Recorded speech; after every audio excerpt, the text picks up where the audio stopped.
বাংলাদেশের মানুষ বাংলাদেশকে চিনে ৭১ পরবর্তী সময়। তার আগের ইতিহাস তারা কখনো জানতেও চায় না, তারা কখনো এগুলো শুনতেও চায় না, সেটা নিয়ে কখনো গর্ববোধও করে না। আজকে পাকিস্তানকে আমরা কত ঘৃণা করি, পাকিস্তানকে নিয়ে কত কটূক্তি করি, পাকিস্তানকে আমরা এতটা খারাপ দৃষ্টিতে তাকাই যে পাকিস্তানের নাম শুনলেও কিছু মানুষ থুথু ফেলে। অথচ তাদের ইতিহাস জ্ঞান না থাকার কারণে আসলে এমনটা হচ্ছে। এই পাকিস্তান যদি না থাকতো আমরা কখনো স্বাধীন হতে পারতাম না। এই পাকিস্তান যদি না চাইতো আমরা কোনো দিনও বাংলাদেশ হিসেবে রাষ্ট্র প্রতিষ্ঠা করতে পারতাম না। ভারতের থেকে স্বাধীনতা নেওয়াটা আমাদের পক্ষে কখনোই সম্ভব হতো না। দেশভাগের সময় পাকিস্তান যদি না চাইতো তাহলে আমরা কখনোই পাকিস্তানের অধীনস্থ হতাম না। আমরা থাকতাম পশ্চিমবঙ্গ আর বাংলাদেশ মিলে একটা বঙ্গরাজ্য, কিংবা ভারতেরই একটা অঙ্গরাজ্য হিসেবে আমরা প্রতিষ্ঠিত থাকতাম।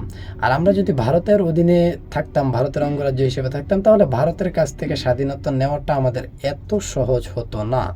যেমন নাকি আপনি পাঞ্জাবের দিকে তাকান, কাশ্মীরের দিকে তাকান, আমাদের পাশেই 7 সিস্টারগুলোর দিকে তাকান। তারা স্বাধীনতা চাচ্ছে কিন্তু স্বাধীনতা অর্জন করতে পারছে না, তাদেরকে দেওয়া হচ্ছে না। উল্টো তাদেরকে বিচ্ছিন্নতাবাদী বলে অসংখ্য নির্যাতন নিপীড়ন চালাচ্ছে তাদের উপরে। ঠিক আমরাও যদি ভারতের অধীনস্থ থেকে স্বাধীনতা চাইতাম তাহলে আমাদের অবস্থাও হতো সেম। সুতরাং সেই দিক দিয়ে পাকিস্তান আমাদেরকে অনেক বড় একটা উপকার করছে। সেটা হলো গিয়ে তারা প্রথমে তাদের সাথে যুক্ত করে তারপরে আবার আমাদেরকে স্বাধীনতা দিয়েছে। এখন এটা নিয়ে আমাদেরকে আসলে গর্ব করা উচিত। সেই জায়গায় আমরা তাদেরকে তিরস্কার করি, আমরা তাদেরকে ঘৃণা করি। এই বাংলাদেশ সৃষ্টির পেছনে মোহাম্মদ আলী জিন্নাহর যে অবদান ছিল সেটা অকল্পনীয়। আমাদের দেশে যদি কাউকে জাতির পিতা মানতে হয় তাহলে আমি মনে করি যে আসলে মোহাম্মদ আলী জিন্নাহকে জাতির পিতা মানা উচিত। শেরে বাংলা একে ফজলুল হক সোহরাওয়ার্দী, তারপরে মৌলানা ভাসানী, তাদের অবদানও একেবারেই ভোলার মতো না। তারা বাংলাদেশের মানুষকে একতাবদ্ধ করেছে, তাদের কাছ থেকে ভোটাভুটি করে তারপরে পাকিস্তানের সাথে যোগ দিছে।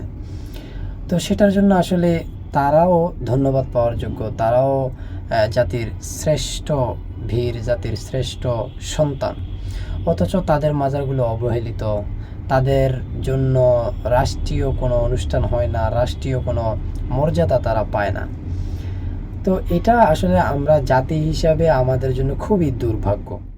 একটা কথা মাথায় রাখবেন, এই বাংলাদেশটা যদি ভারত হয়ে যায়, ভারতের অঙ্গরাজ্য হয়ে যায়, তাহলে হিন্দুদের কিছু হবে না, তবে বাংলাদেশের মুসলমানদের অবস্থা হবে খুবই করুণ, খুবই কঠিন। আজকে দেখছেন না, কাশ্মীরের দিকে দেখেন না, পাঞ্জাবের দিকে দেখেন, আমাদের পার্শ্ববর্তী যে অরুণাচল, আপনার আসাম, মেঘালয়, আপনার মুসলমানরা যে নির্যাতনের শিকার হচ্ছে সেটা আসলে মানে বলার মতো ভাষা আমার নাই। তাদেরকে এভাবেই নির্যাতন করানো হচ্ছে, জোরপূর্বক তাদেরকে জয় শ্রীরাম বলানো হচ্ছে, তাদেরকে সামান্য রাস্তার হকার পর্যন্ত তাদের কাছ থেকে পায় না, শুধুমাত্র মুসলমান হওয়ার কারণে। একজন হকার কি এমন করতে পারে? একজন হকারকে তারা ছাড় দিচ্ছে না শুধুমাত্র মুসলমান হওয়ার কারণে। ভারতের দিকে তাকান, ভারতের খোঁজ নিয়ে দেখেন, ভারতের মুসলমানরা যে পরিমাণ কষ্টে আছে। সুতরাং বাংলাদেশও যদি ভারতের অন্তর্ভুক্ত হয়ে যায়, কিংবা আমাদের দেশের অনেক মানুষে চায় বাংলাদেশ ভারত হয়ে যাক। আমি 1000 বার ভারতের দালালি করব, কিন্তু পাকিস্তানের সমর্থন কোনোদিন করব না। আমি 1,00,000 কোটি বার ভারতের দালালি করব, কিন্তু পাকিস্তানকে কোনোদিন মেনে নিব না। তাদের উদ্দেশ্যে একটাই কথা যে ভাই, এই দেশটা যদি ভারত হয়ে যায় তাহলে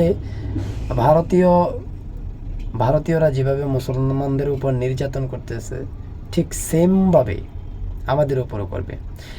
আপনি সেটা বুঝতে হলে এই যে গত 15 বছরের যেই শাসন আমল, এটার দিকে একটু তাকান। সেখানে কোনো হিন্দুকে কেউ নির্যাতন করেনি, কোনো হিন্দু নির্যাতিত হয়নি। আপনার ধরে মুসলমানদেরকে জেলে পুরো হয়েছে, ধরে আপনার আলেমদেরকে আলেমদেরকে জেলে পুরানো হয়েছে, অথচ এটা একটা মুসলিম কান্ট্রি। সেইখানে মুসলমানরাই মনে হচ্ছে যে সংখ্যালঘু, মুসলমানরাই হচ্ছে সর্বোচ্চ নিপীড়িত, সর্বোচ্চ নির্যাতিত। এখনো তো ভারত হয় নাই, শুধুমাত্র ভারতের পছন্দের একটা সরকার ছিল আমাদের কাছে। ভারতের একটা পছন্দের সরকার থাকায় আমাদের যেই পরিমাণ হ্যারেস হইতে হয়েছে মুসলমানদেরকে, এবার দেশটা যদি ভারত হয়ে যায় তাহলে মুসলমানদের অবস্থা কি হবে বোঝেন।